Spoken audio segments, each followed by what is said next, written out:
Hello again, thank you for tuning in. My name is Antonio Garrido from Sandler Training in Miami. You know, after writing our book, Asking Questions the Sandler Way, which you'll probably find a link to somewhere on this video, it kind of really introduced us into the world of questioning in enormous depth. And we were talking to a lot of our leaders and managers, and we discovered something that I'd like to share with you today and see whether or not it's something that you might find of interest and maybe subscribe to. So a lot of our leaders and managers, if they kind of plot what they're doing, how they're spending their time, we kind of figure out that despite their best efforts, a lot of them are kind of living in a quadrant of high importance and high urgency. And the problem is that when you're living in that quadrant of high importance and high urgency, you're not nearly as effective and as efficient as you need to be. And we were trying to figure out and work with them to really understand how do they get from that quadrant into the high importance but low urgency part of the world, where they can be much more effective and much more efficient. And what we've discovered is that questions live at the bottom of that, and we've got kind of some magic I'd like to share with you today. It's kind of 10 questions to start to transfer you out of the high urgency, high importance to low urgency but high importance quadrant.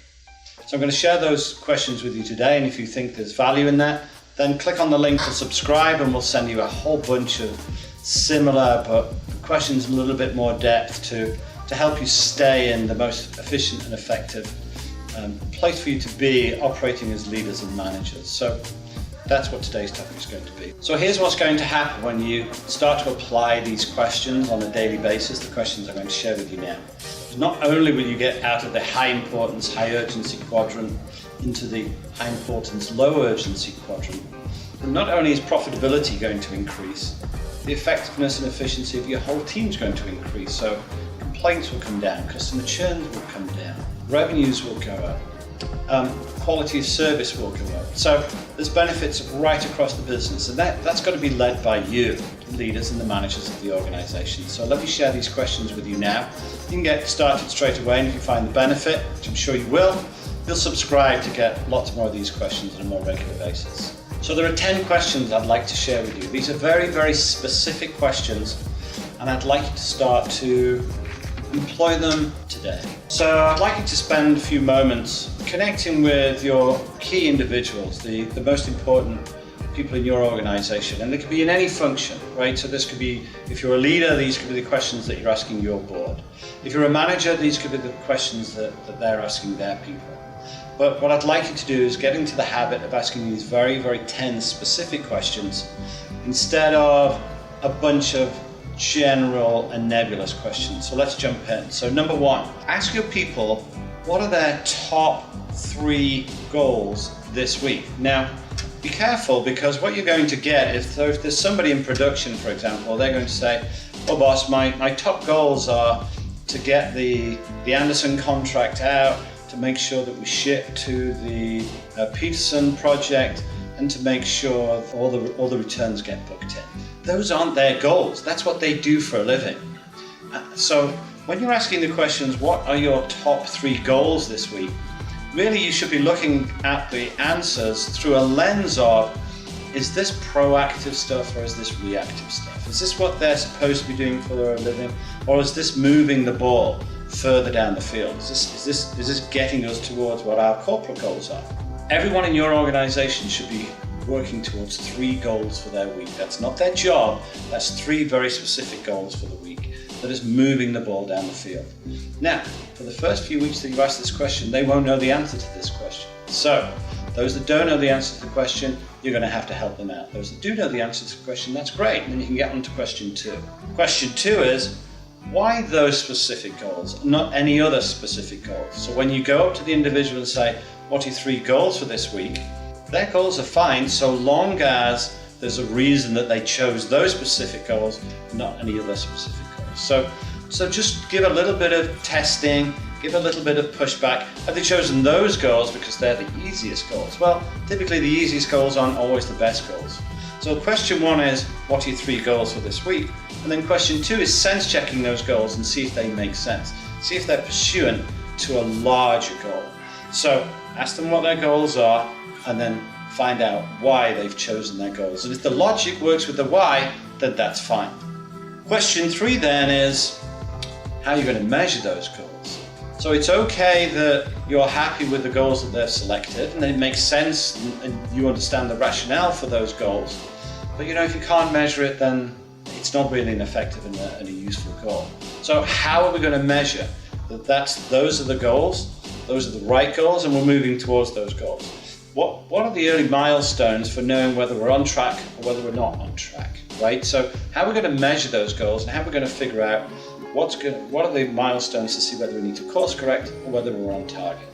Question 4 then is, well, what if we're not on target? What if we're not meeting those goals? So what are the consequences of not meeting those goals? Make sure there's a clarity around not only what the goals are, the reasons for those goals, how we're going to measure those goals, and then what's the consequences of non-compliance, what's the consequences of not getting to those goals. That's a critical consideration, so that everybody's clear about what needs to be done if we're not moving the ball down the field as we'd like to. Question 5 then is really kind of looking in the rear view mirror and asking our team, what did we learn last week? What specific things did we learn last week? And you'll pretty soon pick up that their learning points will be, within the next 2 or 3 weeks, will be linked to those goals and the measurements of those goals. And really, if you want to be a growing and developing organization, you need to be a learning organization too. So let's take time to start recording what lessons that we're learning, and that helps us get better all the time. Question number 6 then is probably one of the most important questions that you as a leader and you as a manager can ask anybody. Once we understand what the goals are and why those goals and how we're going to measure them and what we've learned, question 6 is the most important question of all, which is, and how can I help? And you as the leader and you as the manager, that's your job. Your job is to help your people achieve their goals and reach their goals. So once we're happy with the goals and we know how we're going to measure them and we know what we're going to do, whether we're on target or off track, on target or off track, your job is to figure out how to help them.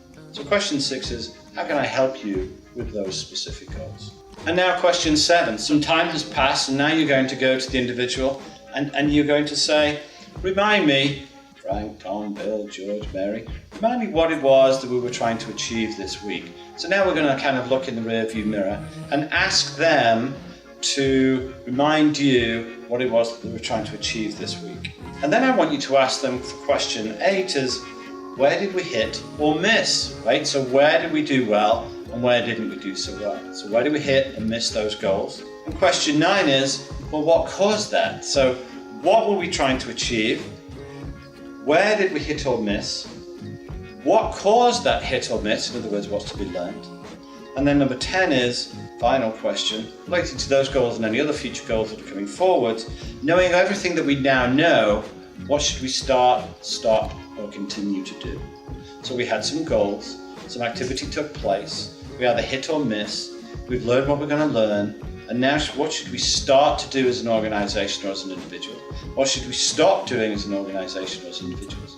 What should we continue to do? And when you get into the habit of asking those very specific 10 questions, asking people very specifically about their goals and understanding, pressure test why it's those goals, how we're going to measure them, how we're going to know whether or not we're on the right track, and what we're going to do if we're not on the right track. Looking back, what have we learned? And then constantly looking to, what do we now do, start to do, stop doing, what do we continue to do? You'll start to find that your people will be starting to move out of the high urgency, high importance quadrant into the high urgency, low importance quadrant, which means there'll be a lot less firefighting. You'll be much more effective and efficient. People will be much more congruent in their goals. Your business will start to grow. And if you want more questions just like these, then subscribe below and we've got a whole bunch more that we'd like to send you. And who knows, you might even read the book.